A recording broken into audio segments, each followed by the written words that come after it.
think I'd like to be rummy, right?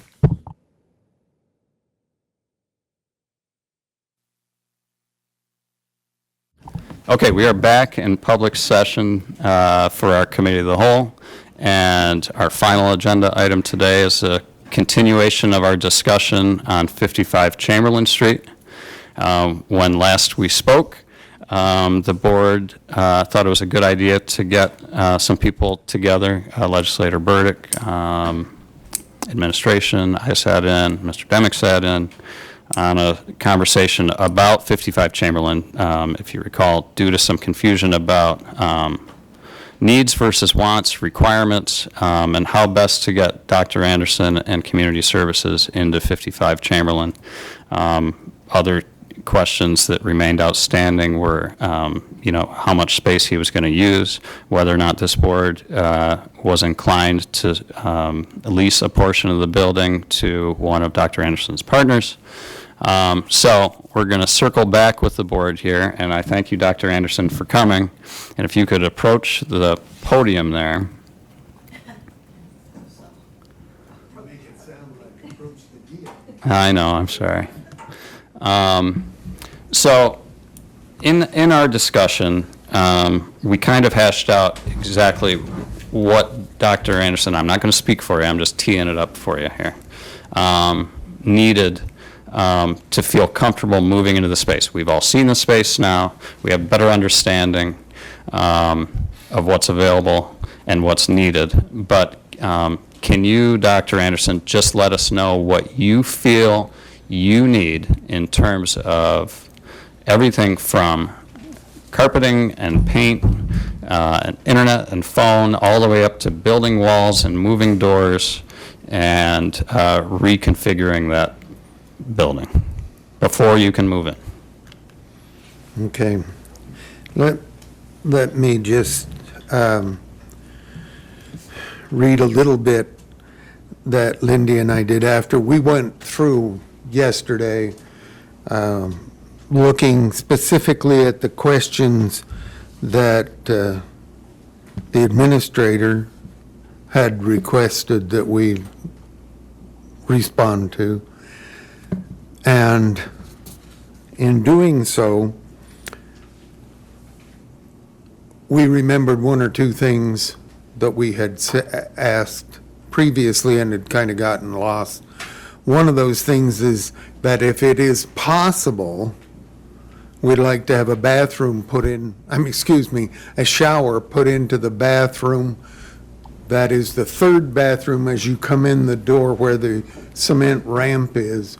We'd like to have a bathroom there. We do have several clients that rely on our largesse, I guess, in terms of being able to shower and keep clean. We'd also like, if we can, to have a sliding window on the secretary's office, their room, so that they don't have to leave the door open all the time. Neither of those two things have to be done before we take occupancy. Then, we've already gone through the fact that we need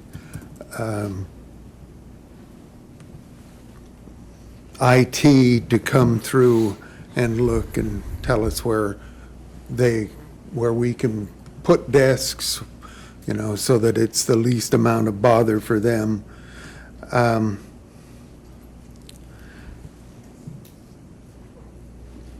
It was also suggested on Monday by Mr. Demick, I believe, that there are ways to make the cubicles just a little higher so that people walking through would not be able to see over the walls. And if we could do that, we would like to do that as well. And unfortunately, none of us are skilled at putting cubicles together. We will need some assistance being able to move those, place them where they're most appropriate. Then, if we could, and I realize that Mr. Windus is not here, we'd really like to have him walk through with us so that he could tell us some of the other things that we may not be aware of. My extent of my knowledge about ADA is you have to have a ramp on the outside so people can get in. I don't know anything about all of the other things that need to be done. So we'd really like to have him walk through with us and give us suggestions, tell us what we have to do, what we can do, et cetera.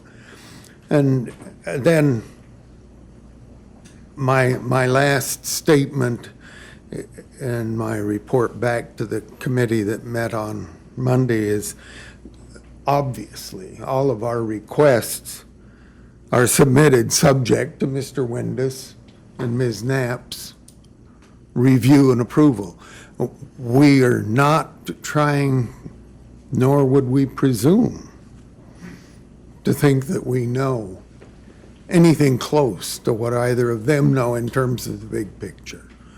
We have tried to go through and look at what would affect our ability to do our job, but now that's all we can do. Some specific questions, we would need to bring 3 desks with us from our current place. The cubicles, when you start looking at them, are really very good. They're really usable, okay?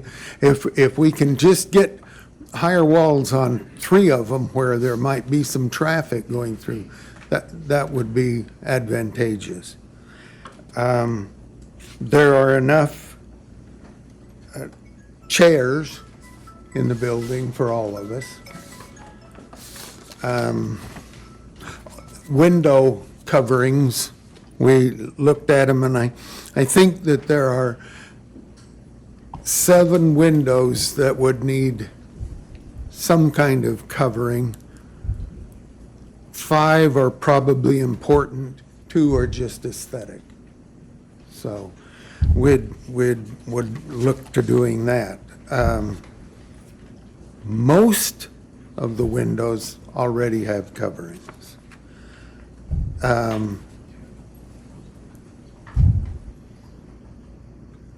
Are there any specific questions that I didn't address? Mr. Healy has a comment. Well, I'm for giving you whatever you want, Doctor, you know that.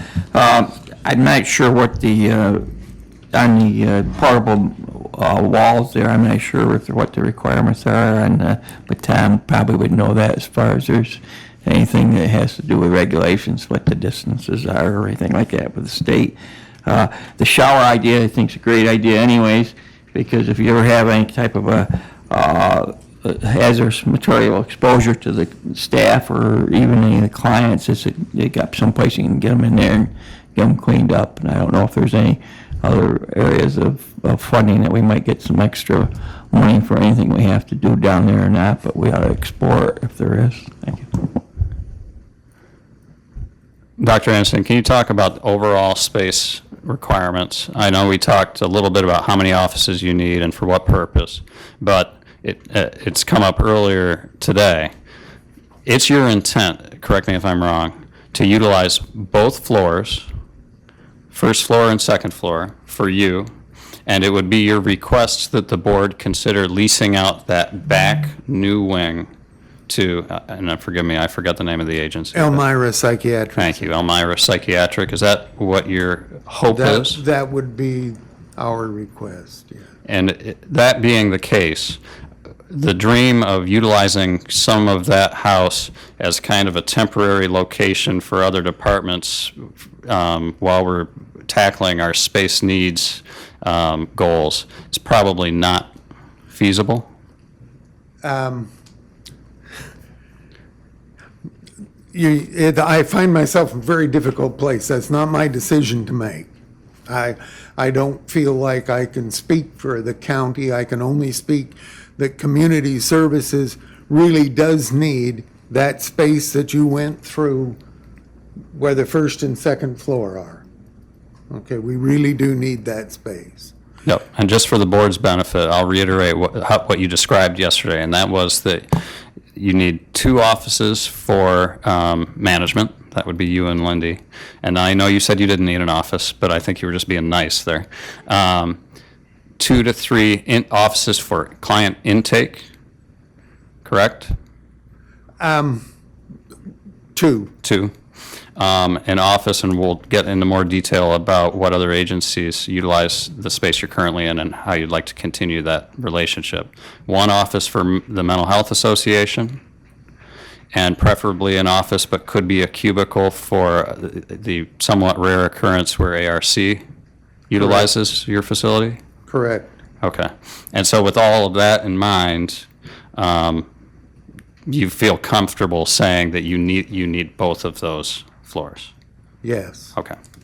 All right, so any Excuse me, questions? And, Yeah. and also the basement, Okay, because we would store fair amount of stuff in the basement. okay. So with that in mind, what you really need now is another walkthrough with Tom to take care of just that.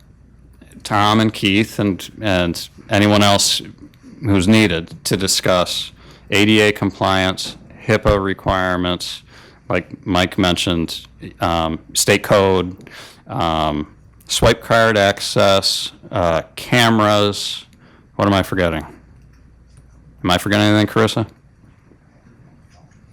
Internet, just fill you in, maybe it's easier. Internet, phones, depending on who's going in the other part, are you going to provide what service for them, if any? Are they on their own? Seating chart, I don't tell you where to sit. You guys tell me where you're sitting, and I try to accommodate. There are existing hookups, There are some existing hookups, yes. and we would depending on expect to be able to continue to use Yes. those. I'm hoping that we won't need to run many cables for you. So also, we can also do some wireless for you guys. Most of you have laptops, I believe, which should accommodate wireless. That, regarding benefits for, like, the Mental Health Association, they have had a small office where Compeer stores their records, and that has had a phone in the past, and they are able to use the internet. Okay. Anything that EPC does will be their hook. Okay, you shouldn't, unless they pay you good money. Okay, so those details we'll let you guys work out, and probably better to do on site and with Lindy and Elmira Psychiatric. What Doc really needs today is this board to direct administration to move forward now that we all, I think, have an understanding of their needs that are contingent upon their obligations with all those other things, ADA and security and phones and internet. But he also needs direction from the board about whether or not, because at the end of the day, as he said, and he was very gracious about it, it's a county property, so it's our decision what that property is utilized for. So we need to decide as a board if we are willing to explore, and it's going to take some legal work and all that, and logistics with the state, explore leasing that back part to Elmira Psychiatric. If we are, then administration can get to work on that, and Doc can let them know, because they've got a lot of hoops that they have to jump through in order to get approvals from the state to utilize the space. Well, that'd be a good fit, right? And it also bring in some revenues. Yes, it would bring in revenue, but I'll let Doc speak to why it's important or valuable for them to be co-located. EPC provides the highest level of psychiatric care. They have a psychiatrist that comes once a week. Currently, she flies in, believe it or not, every Thursday, I think it is. And having access to that additional prescriber is really, really an advantage. Being able to work with their clinicians, because they have a psychologist and a social worker and a psychiatric nurse, with our care managers is also a distinct advantage. That is not negating anything that Clarity does. We're talking about having access to more intense services, which is a good thing to have. And having them co-located with us is just a real advantage. And they're always trying to improve their services to the county, and this is one way that they can do it. Okay, so, thank you. So the board really needs to decide, is that something that we want to support, or do we want to leave that space vacant in order to be able to utilize it for our space needs consideration? Any thoughts on that? I'd like to mention to that. That was kind of our forethought. We thought that maybe EPC could stay where they're at. We've went over that with Dr. Anderson. He's let us know that they will be moving no matter what. They may move to another area. For us to think that in the future that they would come and rent later or lease later might not be feasible. I think at the time, the best thing to do is to have them move forward. I don't want us to not have that happen, even if we're thinking about it later. We may just have to figure out some other stuff, not that we might not still be able to pick up an office or two there, but I don't think it's in the best plan to just figure for our space needs that we don't have that lease go forward. Okay, thank you. Jan? Well, it makes sense to move them. They're in the same business. And so they're going to have the same issues with HIPAA and ADA and everything, so it would make the most sense to move that agency over there and get that lease money. Any other thoughts? Jen? Do you have evening hours? Or does Elmira have evening hours? By appointment, but no, we really, we're in there 2 nights a week, but that's totally administrative. Okay. Anybody want to make the case to not lease the property or explore leasing the property? There are, hurdles there too, as far as their needs.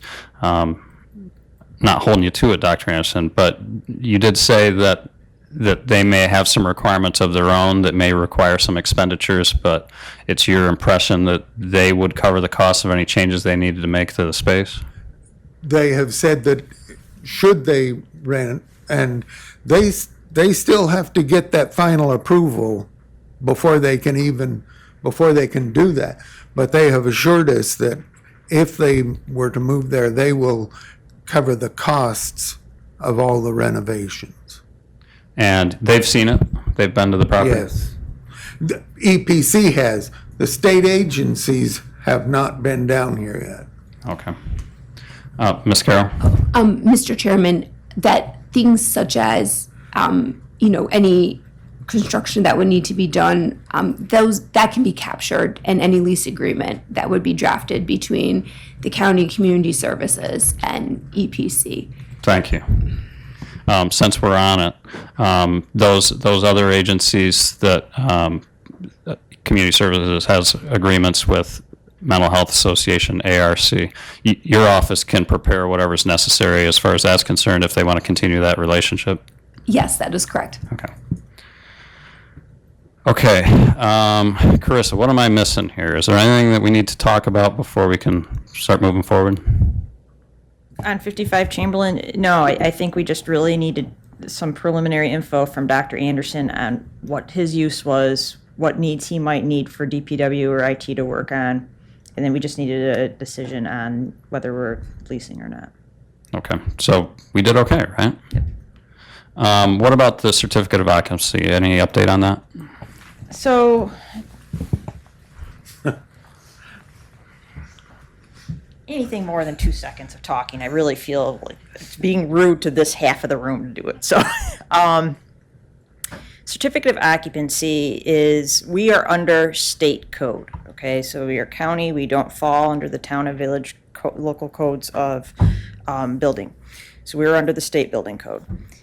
Our building code officer said, because we're not changing use, or if we don't make any repairs, or we're just moving in, he would allow us to move in under the certificate of occupancy that the former owner had. So Tom had reached out to the village, trying to get it, wasn't getting anywhere. Mallory volunteered to actually walk out to their building and talk to, I think it was Rich Wenslow, about it. She did. They were having trouble finding the file, finally located it, and there is no certificate of occupancy in it. Right now, Rich doesn't believe anyone ever issued one to ESI. So that information has gone back to Tom. Tom's going to talk to state code about what they want to do about it, and Tom's at a conference this week, so I'm not expecting any news until next week on that, and I don't know. The village code, Rich, he suggested if we were doing any changes whatsoever, we could just get a building permit and he could issue us a new certificate of occupancy, but I don't believe he has the power to issue us a building permit. I think only state can issue building permits. So it is kind of a bit of a mess that we weren't expecting. I have a Question? quick question. That is so hard to believe that there wasn't a CO for an agency with what they were doing, not having that. It just is. Well, I found it Hard hard to to- believe too. I think both the Village of Wellsville and even Tom said, I guess it's not that uncommon for people not to always get certificate of occupancies. We always do because we're a government, we deal with the state, but I think on a local level, it might not be uncommon. All right, so any other thoughts or concerns, Doctor? Or do you think we're in a good spot to move forward? I think we're in a good spot as soon as Tom gets back and he and Keith and Lindy can get together with me, we'll go through. Well, nothing's easy in this world, but we're getting closer, and we appreciate your patience with us, and we're looking forward to getting you guys moved. Thank you. Thanks. I appreciate it. Okay, any old business? Any additional new business? Anything for the good of the order? Would anyone care to make a motion to adjourn? Thank you, Legislator Hanchett, seconded by Legislator Healy. All those in favor say aye. Aye. Opposed, and we're adjourned.